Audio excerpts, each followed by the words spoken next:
विवेक अपनी पत्नी रजनी, बेटे चंदन, बेटी संजना और माँ कमला देवी के साथ शहर में रहता था। लेकिन आज वो छुट्टी मनाने अपने पुश्तैनी गांव जा रहा था।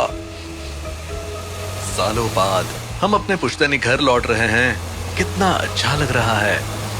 कई साल पहले पैसा कमाने के लिए मेरे ससुर गांव छोड़कर शहर में बस गए थे। बस तब से आज तक यहाँ आना ही नहीं हुआ। अब तो आपका सपना पूरा हो रहा है ना माँ जी?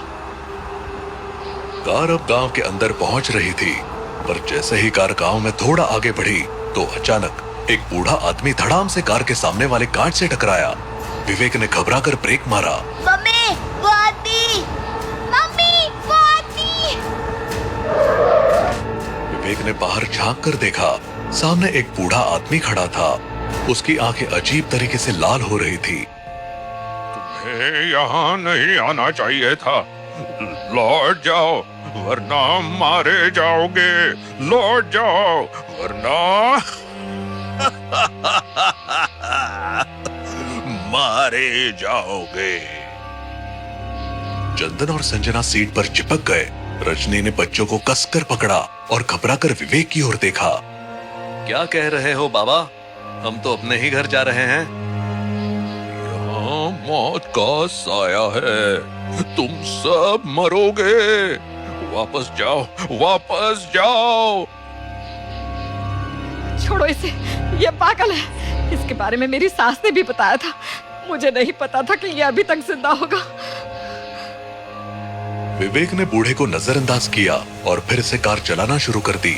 जैसे ही कार आगे बढ़ी, पीछे से बूढ़े की आवाज आई। वापस जाओ वरना वो तुम्हें मार डालेगी। वापस चले जाओ, चले जाओ। आखिरकार वो अपने पुश्तैनी घर पहुंचे। घर में अजीब सा सन्नाटा छाया हुआ था। चारों ओर पुरानी दीवारें, टूटी खिड़कियां और धूल जमी हुई थी। घर तो जैसे सदियों से यूं ही पड़ा है। ये जगह इतनी भयानक क्यों लग रही है? इतने सालों से यहाँ कोई नहीं आया। चलो पहले सफाई कर लेते हैं। सब लोग घर के अलग अलग कोनों में सफाई करने लगे। तभी रजनी ने धीरे से कमला देवी से पूछा, वो बूढ़ा आदमी कौन था? अरे वो पागल है। उसकी माँ बचपन में अचानक गायब हो गई थी, या शायद मर गई थी, पता नहीं, कोई नहीं जानता। उसके बाद से ही वो ऐसा हो गया। ओह, अच्छा। दिन गुजर गया और रात हो गई। विवेक और रजनी बिस्तर पर लेटे थे। पूरा दिन सफाई और थकान में बीत गया था। खिड़की बंद थी, फिर भी ठंडी हवा का एहसास हो रहा था। रजनी को बेचैनी महसूस हो रही थी। उसने कमरे में चारों ओर देखा, पर कुछ अजीब नजर नहीं आया। विवेक तो गहरी नींद में था, लेकिन रजनी को ऐसा लग रहा था जैसे कमरे में कोई और भी है। तभी अचानक बिस्तर के पास से हल्की सी सरसराहट सुनाई दी। रजनी ने चौंक कर देखा। कमरे के कोने में अंधेरे में कोई परछाई हिल रही थी। उसकी सांसें तेज हो गई और उसने विवेक को हिलाया। विवेक, उठो ना, यहाँ कुछ है। विवेक ने आंखें खोली और चारों ओर देखा। उसे कुछ दिखाई नहीं दिया। कुछ नहीं है रजनी, तुम शायद थक गई हो, सो जाओ। विवेक ने करवट ली और फिर से सो गया, लेकिन रजनी की आंखें अब भी उस कोने पर जमी थी। परछाई अब धीरे धीरे आगे बढ़ने लगी थी। रजनी की आवाज जैसे गले में अटक गई। परछाई अब बिल्कुल उसके बिस्तर के पास आ चुकी थी और उसके चेहरे की झलक साफ नजर आ रही थी। वो एक औरत थी, बिखरे बाल, लाल आंखें और सूखे होंठ। उसकी नजरें सीधी रजनी पर टिकी थी। रजनी ने जोर से चिल्लाना चाहा, लेकिन कोई आवाज नहीं निकली। कमरे की खिड़की अचानक जोर से खुल गई और ठंडी हवा के झोंके ने पूरे कमरे को हिला दिया। परछाई हवा के साथ गायब हो गई। रजनी कांपती हुई विवेक के करीब सिमट गई। वो यहाँ थी। रजनी, कुछ नहीं है, तुमने सपना देखा होगा। रजनी से कुछ बोला नहीं गया और वो वैसे ही सो गई। लेकिन उसके सो जाने के बाद विवेक को किसी औरत के बुदबुदाने की आवाज सुनाई दी। उसे बड़ा अजीब सा लगा और वो आंखें बंद करके हनुमान चालीसा पढ़ते हुए सो गया। रात गुजरी और सुबह हो गई। सुबह चंदन और संजना उठकर बाथरूम की ओर गए। जैसे ही संजना ने लाइट ऑन की, तो दोनों का ध्यान आईने पर गया। आईने में कुछ अजीब था। दोनों बच्चों की परछाइयां टेढ़ी मेढ़ी दिख रही थी। संजना, देख, तेरा चेहरा मिरर में कैसा दिख रहा है। भैया, ये मिरर तो बड़ा अजीब है। तभी आईने में अचानक एक तीसरी परछाई उभरने लगी, एक औरत की परछाई। वो उसे देखकर समझ नहीं सके कि ये हो क्या रहा है, लेकिन तभी आईने में से दो हाथ निकले और उन दोनों हाथों ने चंदन और संजना के गले पकड़ लिए। दोनों बच्चे चीखकर बाथरूम से बाहर भागे। मम्मी, मम्मी, मम्मी बचाओ! मम्मी, मम्मी बचाओ! अरे क्या हुआ? हमारे बाथरूम के आईने में कोई है। अरे आईने में कुछ नहीं होता है, तुम लोगों का भ्रम होगा। जाओ मुंह हाथ धो। विवेक और रजनी खुद कुछ अजीब एक्सपीरियंस कर चुके थे, लेकिन उन्होंने बच्चों के सामने नहीं कहा, वरना उन्हें और ज्यादा डर लगता। फिर सब अपने काम में लग गए। कमला देवी को भूख लग रही थी, इसलिए वो किचन में पहुंची। उसने किचन में देखा कि रजनी पराठे बना रही है। रजनी, मुझे पराठे मत देना, मैं रोटी खा लूंगी। लेकिन रजनी ने कोई जवाब नहीं दिया। कमला देवी ने फिर से आवाज दी, इस बार थोड़ा पास जाकर। रजनी, सुना नहीं? रोटी बना दो। अब भी कोई जवाब नहीं मिला। कमला देवी को कुछ अजीब लगा। उसने रजनी के कंधे पर हाथ रखा। अचानक उसी पल दरवाजे के पास से रजनी की आवाज आई। रजनी, उसने तुरंत पीछे मुड़कर देखा। दरवाजे के पास रजनी खड़ी थी। कमला देवी के पैरों तले जमीन खिसक गई। उसका दिल जोर जोर से धड़कने लगा।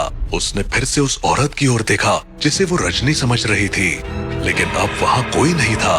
रसोई खाली थी, तवा ठंडा पड़ा था और आटा वैसा ही रखा हुआ था। कमला देवी की आंखें फटी की फटी रह गई। उसका गला सूख गया और वो समझ नहीं पा रही थी कि अभी जो हुआ वो सच था या उसका भ्रम। उसने खुद को संभाला और रसोई से बाहर आ गई। माँ जी, क्या हुआ?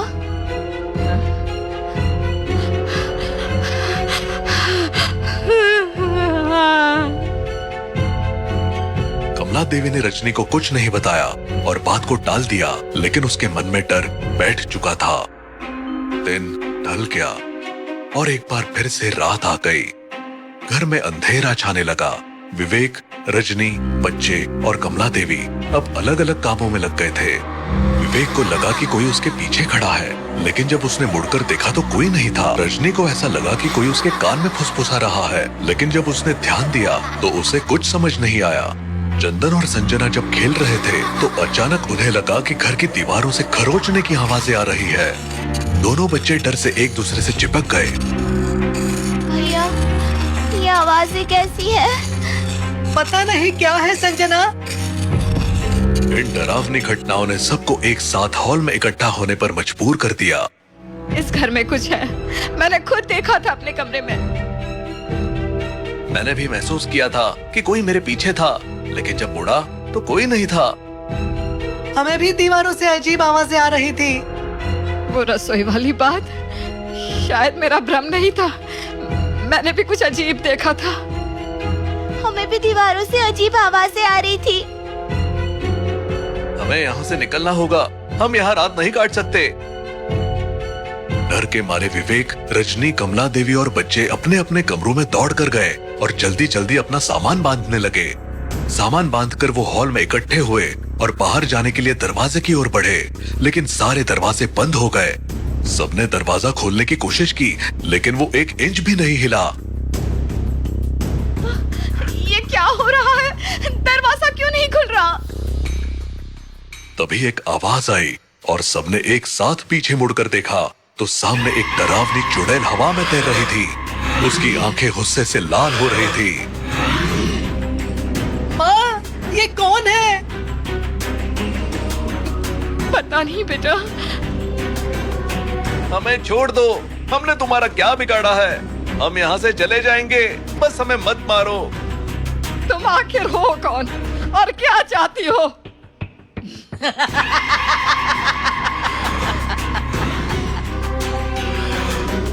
मेरा नाम सरस्वती है और मैं इस घर की मालकिन थी।